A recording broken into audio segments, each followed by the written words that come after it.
So it seems like it's time to get started. So it's 6 o'clock. So let's get started. Thank you. Welcome to Ask the Expert and registration. It's our topic for today. We have the experts, Deborah and Joyce, and I will turn the time over to them so they can kind of talk to you guys a little bit about what they do and their roles at Utah Tech. So if you want to go ahead and go, Deborah. All right, thank you so much, Sandy.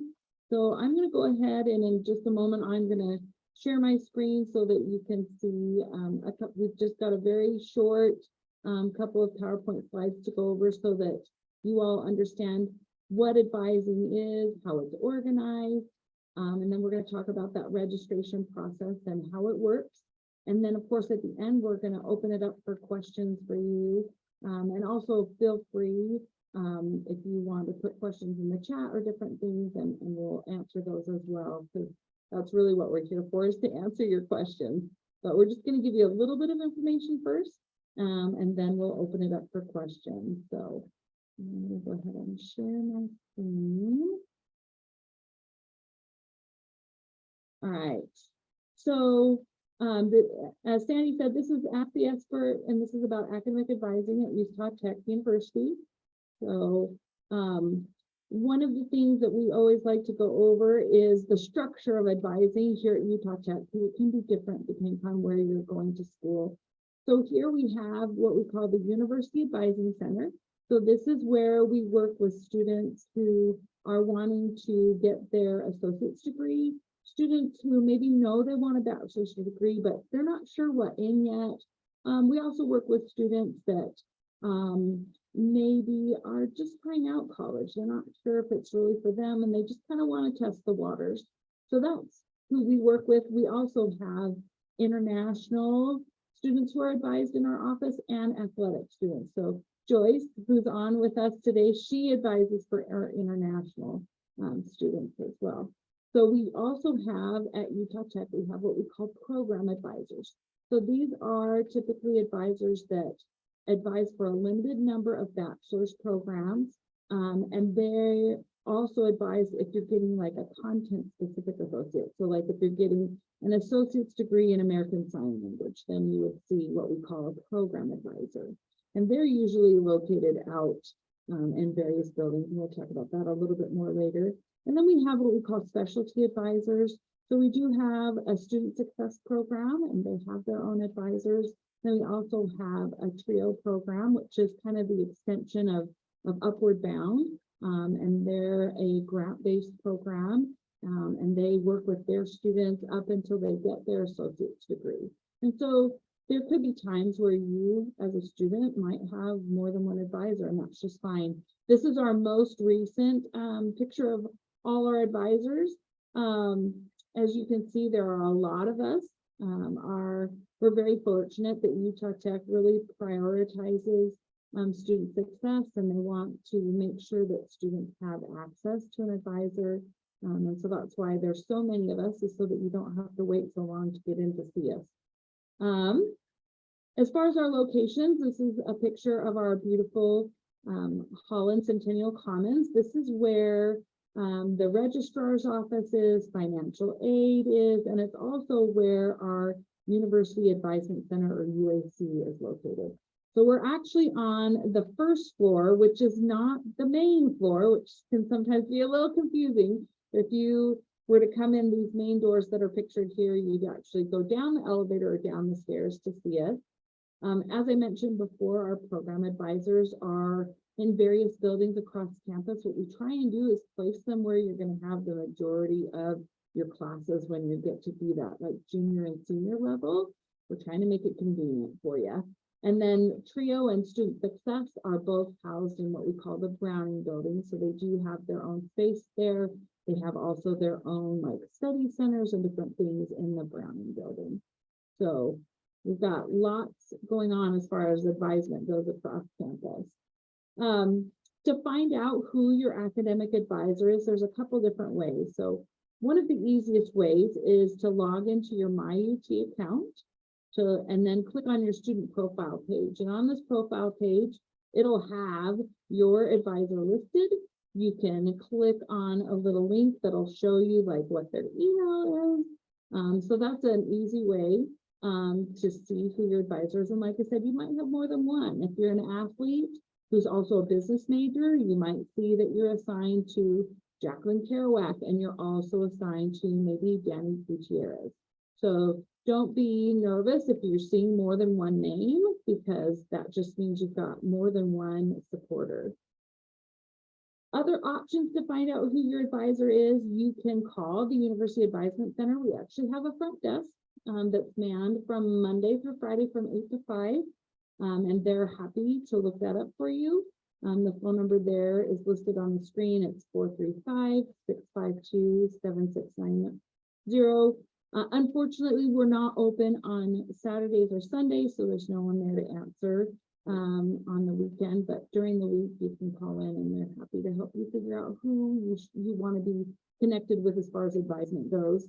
You can also, of course, you can look up anything on the web, right? Well, you can look up who your advisor is on the web as well. So we have our own advisement page, and it's advisement.utahtech.edu. And you would go to find my advisor. And on that page, we have listed all our advisors and all the programs that they advise. So say you're a psychology major, you would look through the advisors until you found that psychology degree, and you would see our advisor, Emily Cook. And it would give you her phone number, her email.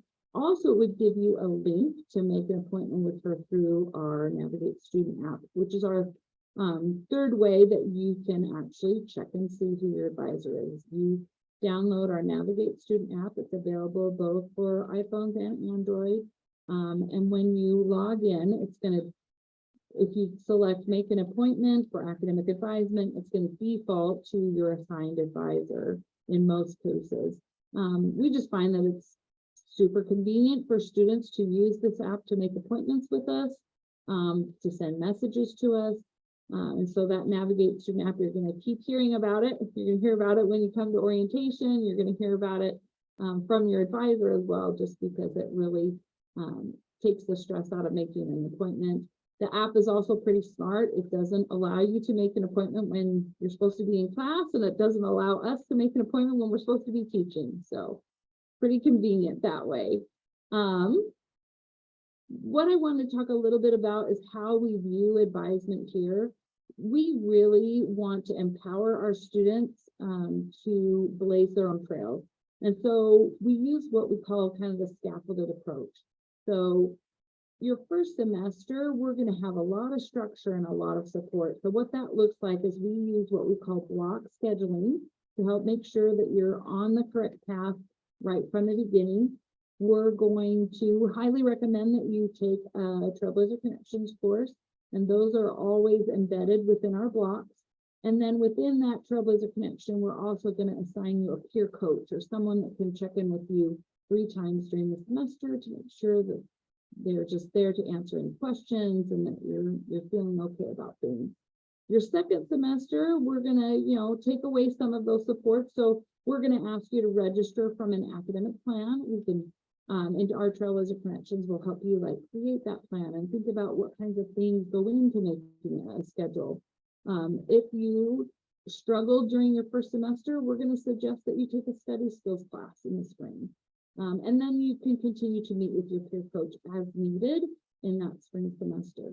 And then when you become a sophomore, we've taken away a little bit more of the scaffolding, and we're going to ask you to register from a graduation plan that hopefully you've created with your advisor. A lot of our sophomores will email us and say, hey, here's the plan that I put together. I base this on our graduation plan. Does it look okay? Or they'll come in and talk to us and we'll go through it and make any adjustments that need to be made. But really, as a sophomore, you're really taking those steps on your own and being very proactive and responsible about your schedule and what you want to experience while you're here at Utah Tech. If as a sophomore, that first semester, if you're still not sure of a bachelor's program, we're going to suggest that you take a career exploration course. You, of course, can take that course as early on as you want, but that's just kind of one of our checkpoints, is that we're going to suggest that to you. We also are available at all times for you to check in with your advisor, whether it's at the beginning of the semester, before registration, maybe after, you haven't seen us in a while, or if you have success you want to celebrate. We're always here and available for that check-in. I wanted to go over a little bit about how block scheduling works, just because we typically get a lot of questions about what is that and what are we talking about. So how it works is when you apply and you are accepted to Utah Tech, the next thing you usually get is a question that'll come in an email or a text and it says, are you planning to attend? Because we know that there are students who are still working on that decision. We know that there are students that apply to multiple universities. And so we're just checking in with you to see, hey, what are your plans? And if you answer, yes, I'm planning to attend, then the next thing we send you is actually a survey. And this survey helps us create a schedule for you. So what we do is we take those survey results, we take your test scores, we take any college credits that you've already earned, and we also take any information that we've gathered from you, and we create a schedule. Typically, we're going to do a full-time schedule for you, unless you've told us that you don't want that. And then after that step, you're going to attend the orientation, where we'll talk to you even more about why you're in the classes that you're in and how that all works. Something that can help you as you get those schedules and as you kind of look at those classes is a basic understanding of our associate's degrees and what goes into them. So here you can see kind of a graphic for an Associate of Science in General Studies and Associate of Arts in General Studies. So you can see here that you need both general education courses like math, English, history, but you also need elective courses. Sometimes students come in and they tell us, I don't want to take any electives, like electives are a bad thing. And that's not true. Electives are great, and most of the time you're going to need several of them. So we recommend spreading those electives out over the course of your degree. Some students say, I'm going to save them all up, and then I'm going to have a semester where I'm only taking electives. And that sounds great at first, but then when you try and create a schedule that's actually that way, it can be pretty difficult. So spread out the fun, spread out the things that you're taking because you want to explore something that you've always wanted to do. Like, say you've always wanted to take a photography class or an animation class or a drawing class or a music class. We want you to spread those out. The only difference you'll see between the Associate of Science and the Associate of Arts is the Associate of Arts does require foreign language credits. And it does need to be in a single foreign language. So you can't necessarily take, say you took the first class in Spanish and the first class in Japanese. Well, that's not going to get you enough credits to get that Associate of Arts. We want you to take 2 classes in the same foreign language. And ASL does count for most of our degrees for it to be that language credit. So that can be a good option in some students. It's a common question. It's, will that count? When it comes to bachelor degrees, all of our bachelor degrees have a minimum of 120 credits. Some have a few more, like 121 to 123, but it's all around 120 credits. Again, those GE requirements are going to fit right into that bachelor's degree. Everybody has to fulfill those. And usually you have typically about 35 elective credits that you need and 50 credits directly related to your major. So that's kind of the breakdown of a bachelor's degree. So I just wanted to go through that really quick so that there's not this like anxiety or feelings of like, hey, I'm a business major, but I'm taking an English class. Is that right? So just know that with this block scheduling model, what we've done is we've taken your Trailblazer connections, we've taken your major into account, and we've also taken your general education requirements into account. And we're trying to make sure that we're kind of spreading all of that out along the way so that you're getting a little bit of everything. Another common question when students see their schedule is, what's the difference between full-time and part-time? So a full-time student is anyone who's taking 12 or more credits. So college can be a little different from high school. In high school, you're not necessarily talking about credits, you're talking about classes. And how many semesters did you take that class? Well, in college, you can have a class that's 1 credit, which means it typically will only meet for 1 hour a week, or you can have a class that's 5 credits and it meets for 5 hours a week. So usually the credits relates to how many seat hours you're doing within the class, but always remember that every class will require some effort outside of that class time, more than what high school requires. So we typically tell students plan on 1 to 2 hours outside of class based on every hour that you're spending in class, as far as doing readings and homework and connecting with a study group. If you're taking less than 12 credits, that's going to be considered part-time. We do recommend that students who want to be full-time, who have that goal of finishing a bachelor's degree in 4 years, that you plan on 15 credits on average per semester. And the reason for that is 15 plus 15 plus 15 plus 15 equals 60. So that's 2 years to get you to your associates, and then another 2 years to get you to your bachelor's. There are financial aid and scholarship indications according to how many credits you have. If you have a Pell Grant, in order to get your full award, most of the time they're going to want you to be in 12 credits or more, but every student situation is unique. And so we would really encourage students to talk with their advisor, talk with their supporters, and find out what is going to be right for you as far as that goes.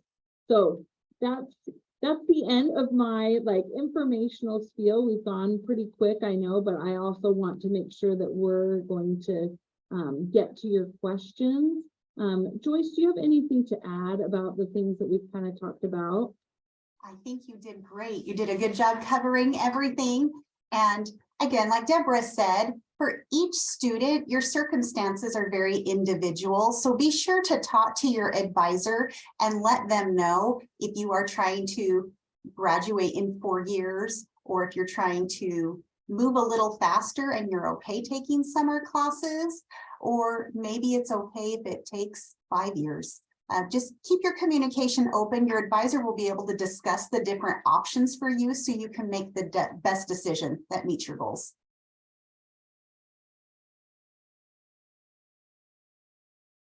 All right.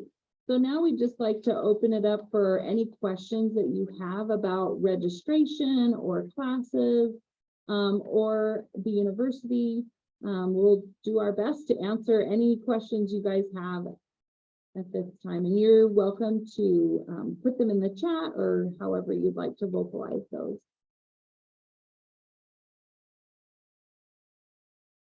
Yeah, we have the chat, or you can add them to the Q&A, and we will get to them. So, oh, there's the first one. Oh, they're coming in. Okay. Okay, so if you're a senior in high school, you actually don't have to worry about registering, because what we do is we actually hide classes for our freshman students. So no one else gets to even see them. So we kind of are protective of our first year students, and we want you to get good classes at good times, and we want to make sure that you're on the right path.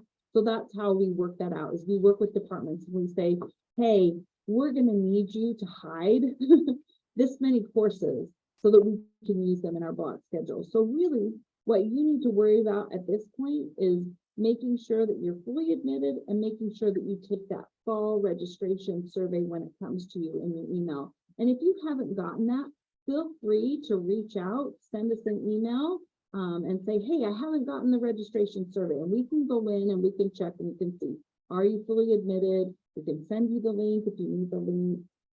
Registration doesn't actually start until after spring break. And typically, like at most universities, it starts with seniors and then it goes down from there. So we won't even start registering students until the end of March. So you're probably going to hear back from your advisors about your schedule. Typically, within the first 2 weeks of April, you'll get an email and they'll say, hey, we've created your block schedule. We can't wait to see you at orientation. And then it'll go from there. So ASL language classes. Okay, so sorry, I'm gonna try and answer some of these in order. So if you want to change your major before the school year starts, typically, many times your schedule will change if you do change your major. We're gonna ask you to do a couple things. We're gonna ask you to really look at those classes, and we're gonna ask you to meet with an advisor before we change your major. We just wanna be sure that we're changing it to the right thing. Several majors have lots of emphases and different things like that. So, so we just want to put that protection in place so that we're not just changing and changing and changing. But yes, typically your schedule will change if you change your major, because we want you, like if you're a business major, we want you taking business classes right away so that if it's not a good fit, you know, as a freshman and not as a junior, that this isn't the right fit for you. So if you didn't take the SAT or ACT, that is actually a common problem that we have, and it's not really a problem because what we'll do is we've actually worked into our orientations time for you to take college placement tests. And it's actually your advisor that'll take those scores and put you into the correct math, English, and history based on your scores. So, so that's something that we'll take care of. If you're local, you can actually take those placement tests. The testing center is open all summer long, so you can take them at your leisure, or when you come to orientation, we also recommend that you take those placement tests.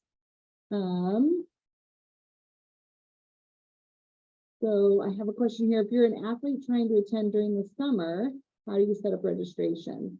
So, oh, Joyce took that one. She's answering that one. Okay. Oh, here's a great one. So if freshman schedules are made for you, you know, are there any choices, times, days? Is there flexibility to change any classes that are picked for us? Yes, that is true that you can. So what we do is once we create your schedule and we email it to you, we put a hold on your account until we meet you at registration and can have those conversations. And after you've attended registration, then we lift that hold and you can make those changes. If you have specific days and times that you want, I would say put that in your survey. You can put that in your survey to your advisor and say, hey, I'd like a schedule that Monday, Wednesday, Friday, or I'd like a schedule that's Tuesday, Thursday, or I have a job and I need to be available to work from 8 to 3, so I need to take mostly evening classes. Put those kinds of things in your survey and your advisor is going to try and set that up. You also are welcome to add elective classes on top of your block once you get that. And of course, like I say, after you attend orientation, you can make those adjustments. We will require you to meet with your advisor if you want to change something within your block, just because we're gonna, if that needs to happen, we're gonna take off, you know, some of the coding that's on there so that we know that, oh, this student opted to not be in the block, so that at the end we can kind of assess our blocks and are we doing a good job. So if you are out of state and you're taking dual credit classes, what you need to do is you do need to order a transcript from the college that's awarding the credits. And I would also say we asked you about that in your survey, so please tell us what you're already in. And they'll usually, we don't have any problem with classes coming in out of state.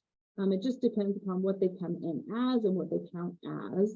But you're not going to lose those credits as long as you're going from a public institution to a public institution. So yeah, if you've taken dual credit classes, that's awesome.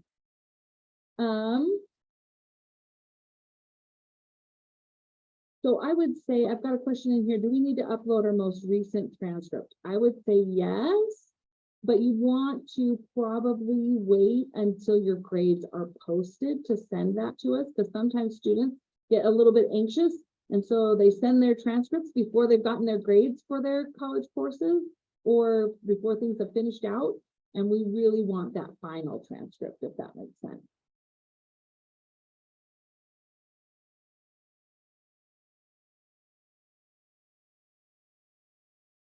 So let's see. I feel like we kind of answered this one. So if you're ordering college transcripts, make sure you order them after grades are posted. And really, you only need to order those if you're an out-of-state student or if you're taking classes not at Utah Tech. If you're taking classes at Utah Tech as a concurrent enrollment student, we already have that knowledge. We can already see that in our system. I would say, I would wait until after registration officially starts to change your major, and I would meet with that major that you want to change into before you do that. So someone asked, when will the survey be sent? It's actually, if you've said, yes, you're coming, it's already been sent to you.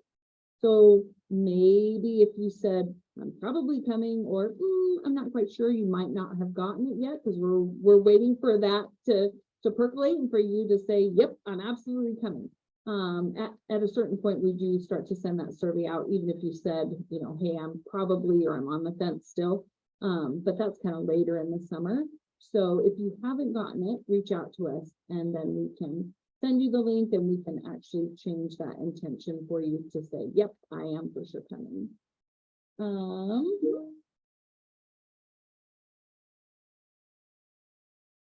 Let's see. So here's one. I've been accepted, but I haven't received the survey. So when you'll get the classes,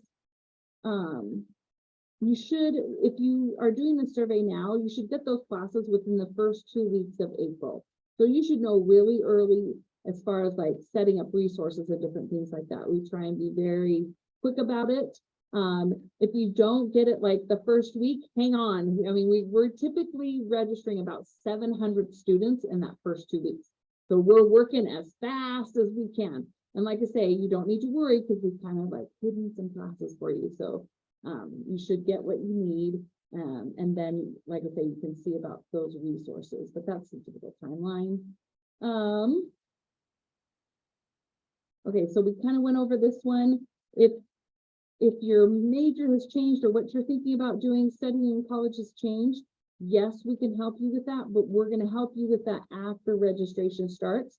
My recommendation would be to go into our catalog, look at your major, look at all the courses, so that when you do meet with that advisor, you're very informed and you know that, like, yep, I love these classes. I've looked at them. I've read the course descriptions. I'm excited about this major. So, and then that advisor can help you make that switch. Okay, so here's a question about AP. Of course, we love students with AP credit. The one thing you have, it's kind of a two-step process. So a lot of you may not even get your AP scores until mid-July. That's fine. Tell us what you're planning to take in your survey. And that way we can avoid those classes when we're building your schedule. And then once you get those scores, you, it's a kind of a two-step process. You send us your AP scores, which can be a screenshot with your name and the test and the score. Or sometimes when you first take the test, they ask you, where do you want your score sent? And you've already told them, and those come automatically to us. And then once you've sent us those scores, what you're going to do is you're just going to pay a posting fee. And then we load them to your actual transcript. The posting fee is pretty nominal, $25 per class. So, but do tell us about that in your survey, because we definitely don't want you to put you in a class that you're taking a test for, but you do have to take the class and take the test in order to get credit. And usually there's a scoring requirement. You have to score a certain thing. There are some classes where, depending on your score, depends upon what credits you get. And then there are some classes where when you come to post your score, the registrar will have a conversation with you about what do you want this to count as. Chemistry is one of those. So just be thinking about that. And like I say, just realize that that is a two-step process for those AP scores. So for registration, there's not a time where we say that you have to meet with us. We have students from all over, and that's part of the reason we use block scheduling, is so that you don't have to be here. You don't have to physically come to campus to get registered. Now, we will recommend that we do require orientation. Now that can be done in person or it can be done online. If you do want the online version, you will have to work with our Director of New Student Programs, Mark Bagwell. Of course, we love online because we want to meet you, and we want to see you, and we want you to see campus, but we also understand that sometimes for students, that's not the best option for them. So know that there's both options, and that we will work with you on that.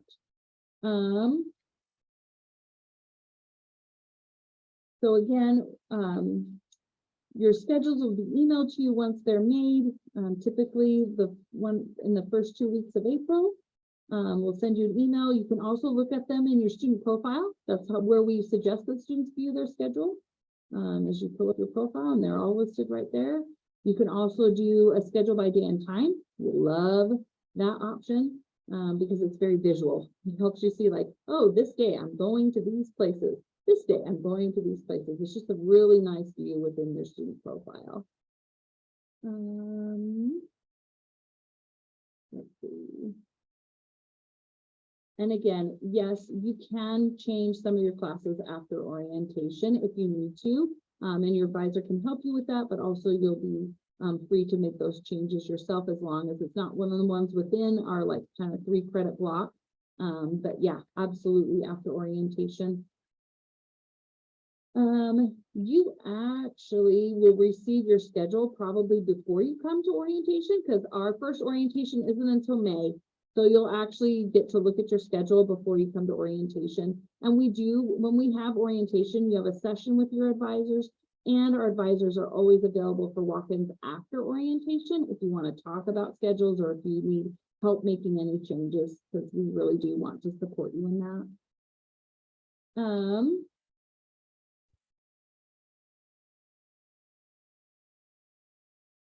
So when we talk about registration, we're just talking about selecting and signing up for classes. And that's what we do for you your first semester. So I hope that answers that question.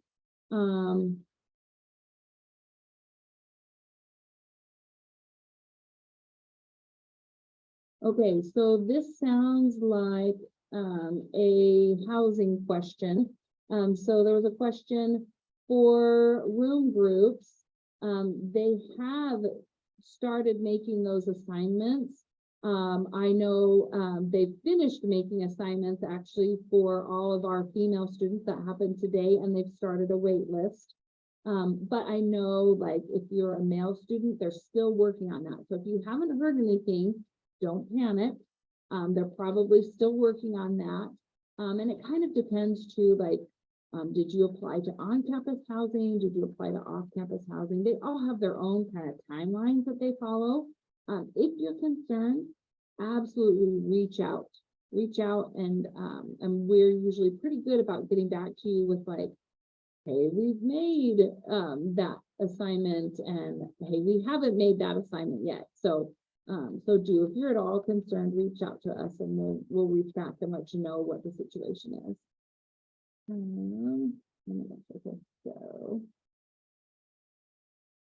Okay, so someone asked about the honors program. So we actually have an advisor for the honors program. Her name is Beth, and she works with us. And if we know that you're in the honors program, she actually takes care of your registration for you. So it's pretty awesome. So don't worry if you want to be in the honors program. I just would again say, if you haven't taken your survey yet and you want to be in the honors program, let us know, because that kind of gives us the heads up. But yeah, we work pretty closely with her.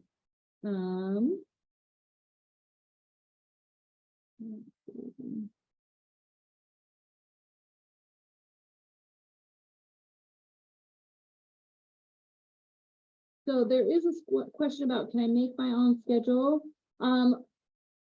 I would say, yes, of course you can, but I don't think that's in your best interest, because like I say, you're not going to see any of the hidden courses. You're only going to see the courses that our other students see. So, I mean, because you have the ability to adjust it later, I would say first take what we give to you and then see if you want to change it, because typically what we have sometimes can be better than what's out there just posted for everyone else.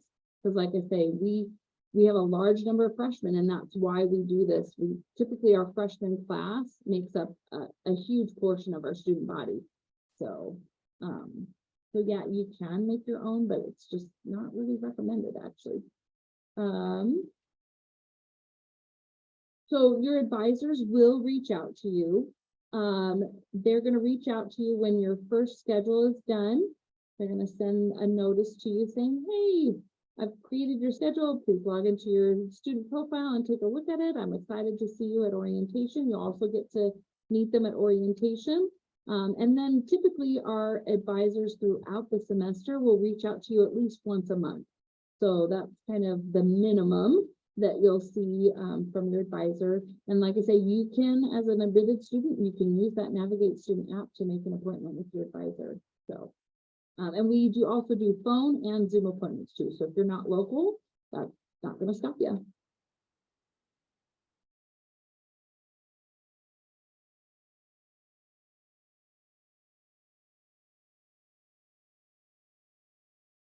So yes, there was a question from Kenna about transferring credits. If you are currently in classes, don't send those to us in a transcript until after you get the grade. Just tell us about them in the survey, because we don't want you to pay for more than one set of transcripts. So yeah, so wait, send those transcripts once the grades are posted.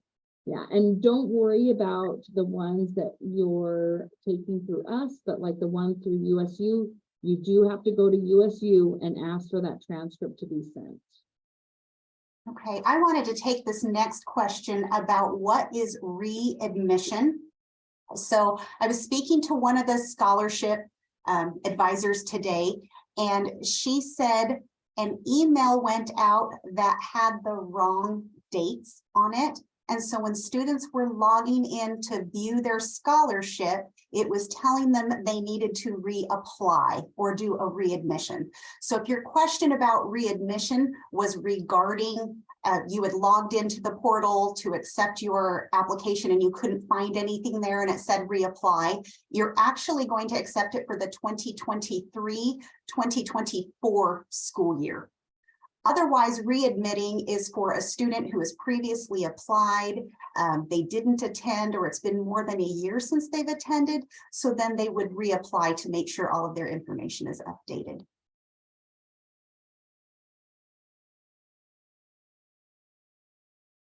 Perfect, thank you, Joyce.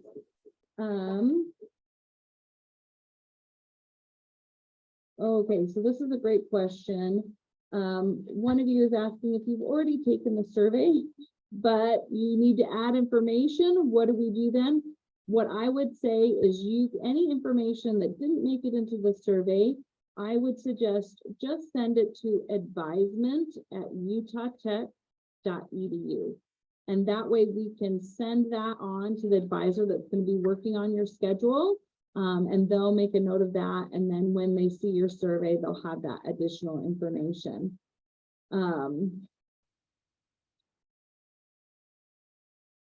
We had another question about transfer students. So understand that transfer students register in a very different way because you already have credits that are coming in. You're going to visit with your advisor, and then based on your class standing is when you're going to register. So for us, we have what's called rolling registration. So we have spring break the week that ends March 17th. That's our spring break. And so on the 20th, our schedule goes live.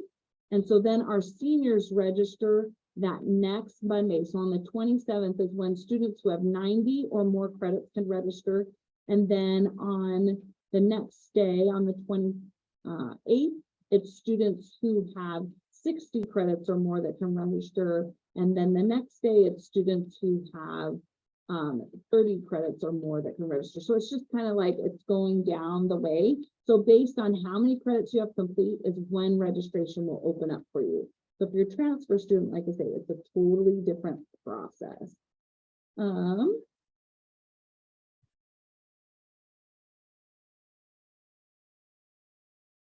So this is a question about housing. if I've already applied for on-campus female housing and I'm close to top on the wait list, should I still apply for off-campus housing in Cape? It depends upon how conservative you want to be. Like, I'm a super conservative person, so I would be like, yes, I'm gonna make sure I have a space somewhere else in case this doesn't come through. Typically, though, if you're in the top of that wait list, a lot of times you will get in, because students will make different decisions, different things will happen in their lives over the summer. So we do see movement on that wait list. But again, I would say that's your own personal preference, and how comfortable you are with, hey, I'm going to bet on this and I'm going to kind of wait and see what happens. But typically we do see movement, and students getting in off of that wait list. Plus we're always building, there's always more happening. So that should create a little bit more space too for us.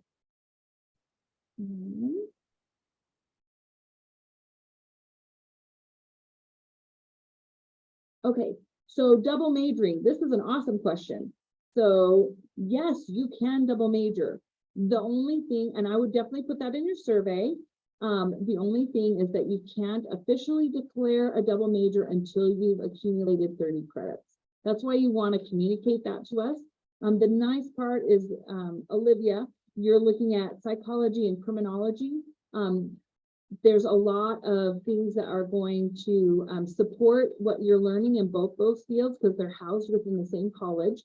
So I think that's going to fit really well together. But you will want to make sure you talk to your advisor, because if you're looking to do psychology and criminology, we're really going to emphasize you taking your English class right away, because that is kind of the gateway class for a lot of your criminology classes. So we want you to get that done. So that opens up that window for you.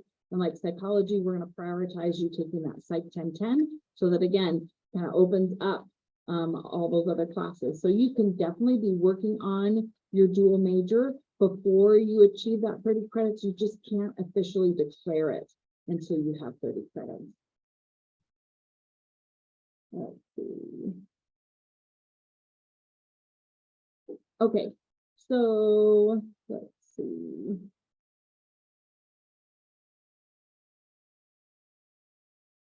Okay, here's another housing question that we should have asked Seth to be here tonight. I wish I could put on my Seth hat, but if you want to do on-campus housing and you're like having problem with the form, I would just reach out to housing@utahtech.edu and put that in your email and just say, hey, here's my situation, here's what I'm trying to do, because they want you to get what you want, right? They love it when you say, hey, I'd love to room with this person, because that actually makes less work for them.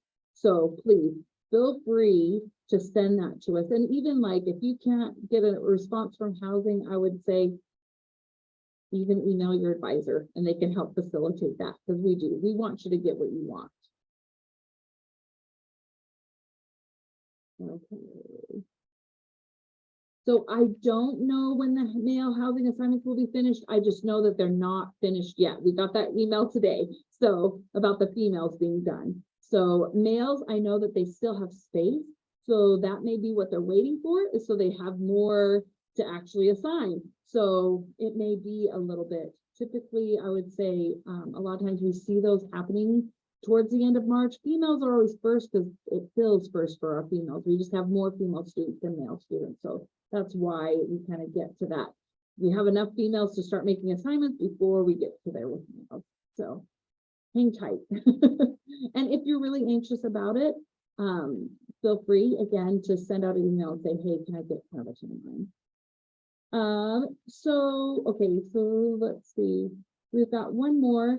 I plan on changing my major and I received, I'm not sure what this one is asking. I plan on changing my major and I received something. So if you plan on changing your major, I would just, again, put that in your survey, communicate it to your advisor, and we'll get you connected to what you're wanting to change to, so you can have that conversation about, hey, this is what I thought I wanted, but this is what I really want. I also, again, would really recommend that you go to our catalog take a look at the major that you want to change to, be informed about what classes it's going to take, what math class they recommend, those kinds of things. That way, when you do meet with your advisor and request that change, that you're informed and they feel confident and you feel confident.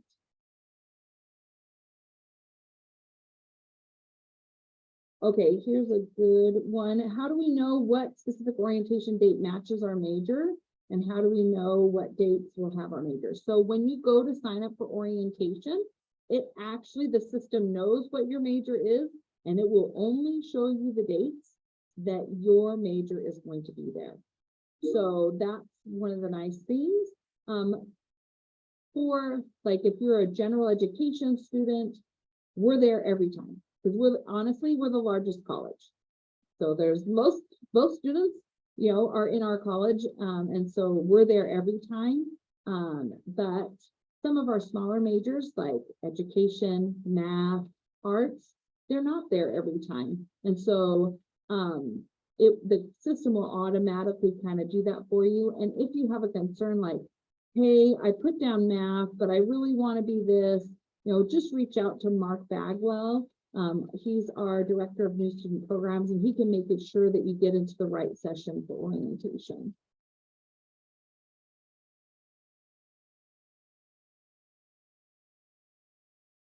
All right, I have that we answered all the questions so far. Those were great. I love it. If And you in have, the questions, if we typed an answer, go back and look through the response there, make sure you understand the answer. And if you still have a question, please let us know. yeah, if you need more clarification about your answer, go ahead and type it in the Q&A in the chat group. Or if you have new questions that you are thinking of, go ahead and type them in. We still have a few more minutes available, so let's take advantage of our experts and ask as many questions as we need to, so we can, get all this clarifications.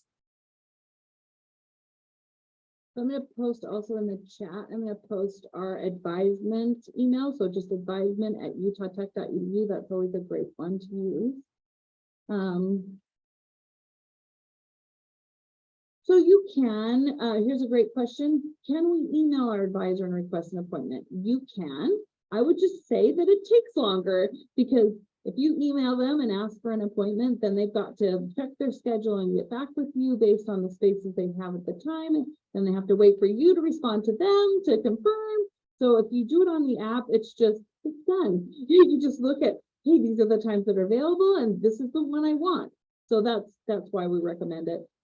If you are a brand new first-time freshman, we're going to ask you to wait to visit with your advisor until we're at that beginning of April, just because our offices are super busy with registration week. And if we have your survey results, we're working on your schedule too. So that's one of our small asks. I mean, we love our freshman students and we want to visit with you, but we also have to make sure that we're getting our current students taken care of as well. So that's one ask that we have.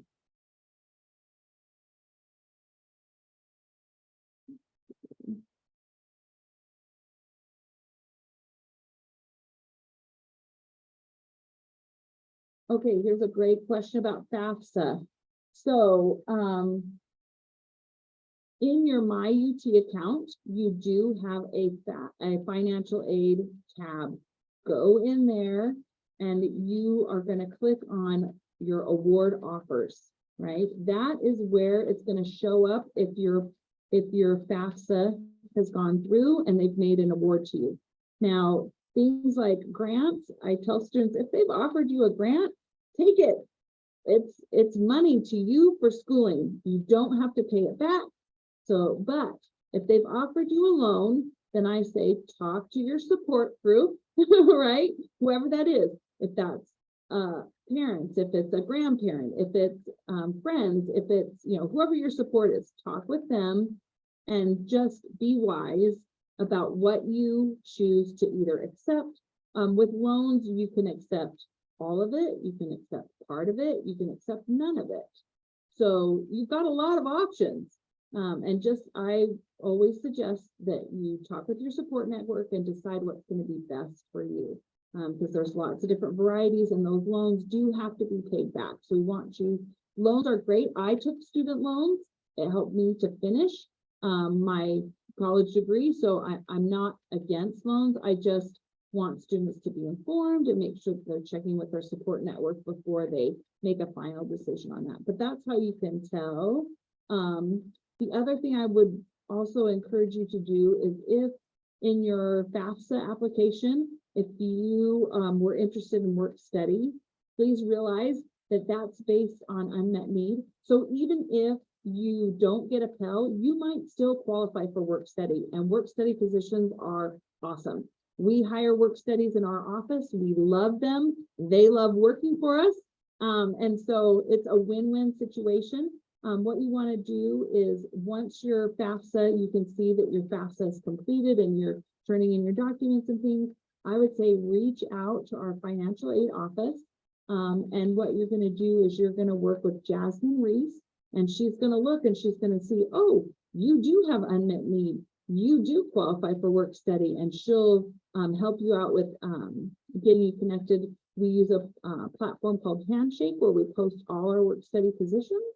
And like I say, it's a wonderful partnership. So please don't assume that if you don't get a Pell Grant that you didn't qualify for work study, because we do have students that do qualify. And if you got a Pell Grant, great. Check also if you can do work study.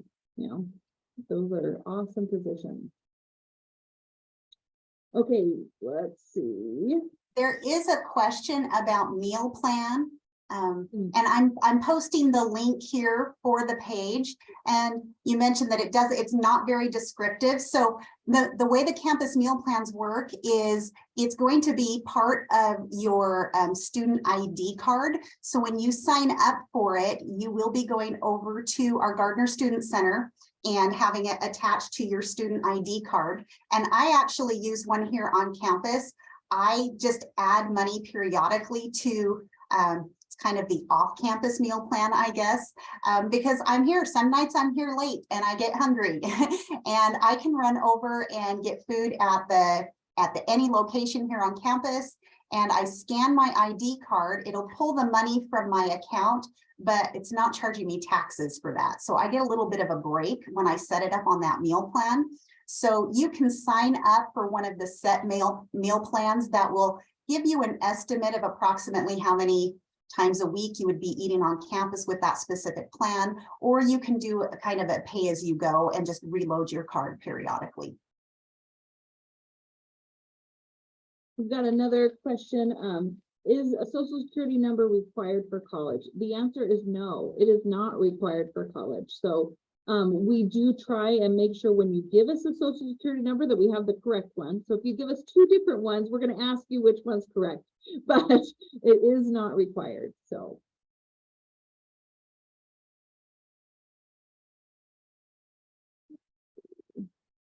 I have another question here. If I have a full academic scholarship from Utah Tech, can I still do work study? Yes, if you still have unmet need. When we look at need, we look at not just tuition costs, but we look at what's it going to cost to live and what's it going to cost to feed yourself. So yes, even if you have a full academic scholarship, you might still qualify for work study.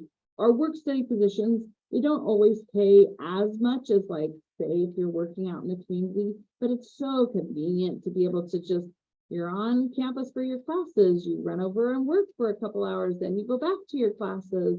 And like for us, we're our peer advisors are all work study, and we tell them, like, hey, we know that school is a priority, so we're going to work around your schedule. If you need time off to take a test, to work with a study group, we're going to bend over backwards and make whatever adjustments we need so that your schooling comes first. You don't always get that from those outside jobs. So yes, absolutely, you can do work study if you have a full academic scholarship. It just depends upon if you qualify or not, if you still have enough unmet need. And like I say, you find that out by working with financial aid, specifically with Jasmine Reese.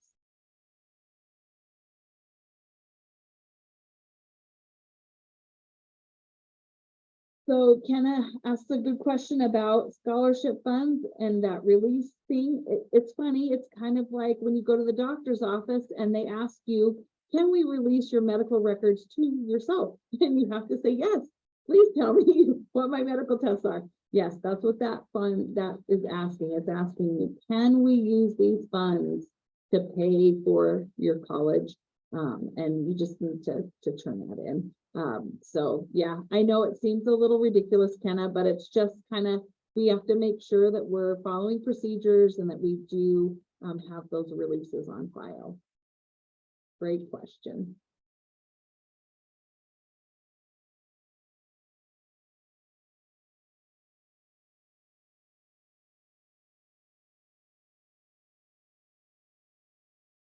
So this is another great question. When you're an incoming freshman, what should you be expecting? So we know that this can be, it can be an exciting time, but it can also be a little bit scary or intimidating. And so that's why we do have this Trailblazer Connections course. We actually ask all freshmen to come to campus 3 days before everyone else is here, so that you can kind of have the run of the campus before everyone else gets here. It's awesome.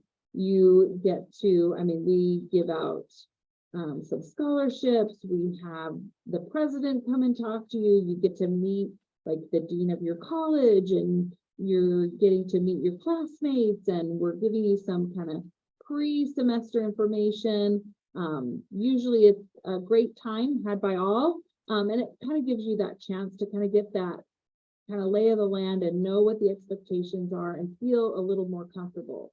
So as a freshman, I would also expect there to be some, like, you might be in that first week and be questioning, like, what am I doing? Can I really do this? Everyone feels that way. Everyone feels that way. And so just kind of be aware that that's going to happen and that it's going to be okay. And when that does happen, reach out to your friends, reach out to your peer coach, reach out to your advisor, and we'll help, support you and answer questions that you have and kind of troubleshoot through those feelings. Because it's a big step that you're taking in your life, and there is a lot going on. But honestly, most students, after that first week or so, they settle in really well and they have a great time. So yeah, that's kind of what I would kind of preemptively tell you to expect. And like I say, just communicate with those that are here to support you. Communicate with parents or guardians if you have them. They want to be there to support you as well. So hopefully that answers that question. Move-in day for incoming freshmen. So that's tricky because most places we've worked with, and they will allow you to move in the Monday before Trailblazer Connections starts. But that can depend upon where you're staying and how many freshmen they have in their unit. Typically, they wherever you're staying will send you your move-in date and your range. And if you're staying not on campus, but like even our off campus, like it could be across the street, right? For them, if they give you a move-in date that doesn't work for you, I would just suggest that you email them back, let them know that you're an incoming freshman, that you have Trailblazer Connections, and this is when you need to be there. And if they're not working well with you, please reach out to advisement, reach out to our dean, and we will help facilitate that. So, but typically your units will give you a move-in day, and it really is a process because there's all these students moving in. It's super exciting, but they may give you like, you're moving in this day and this is your hour window or your 2-hour window, right? And we'll kind of cycle through everyone. We have volunteers from all over campus that actually come and help with freshman move-in day, sophomore move-in day. So it's kind of an exciting time, but yeah, I can understand wanting to know when that date is, but if you know that you need to be here the Wednesday before the semester begins, then that kind of will help make that run smoothly.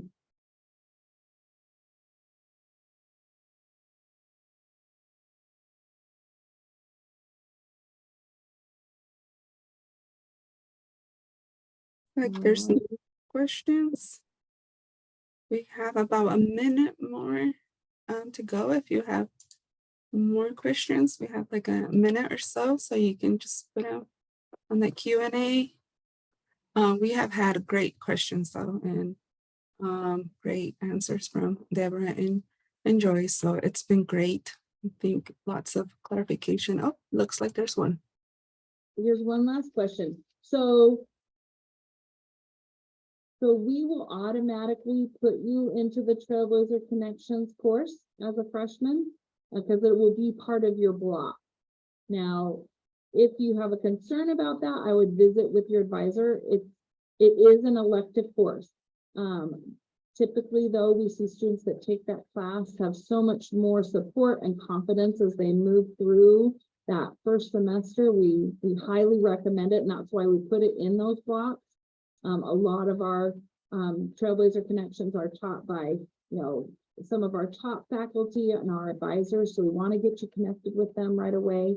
But yes, so you don't have to worry about opting into that. You actually would have to opt out, because it's just been so successful for our freshmen that we just try and put all our freshmen in it. And then if there's a concern, then come and have a chat with us, and we can work on that.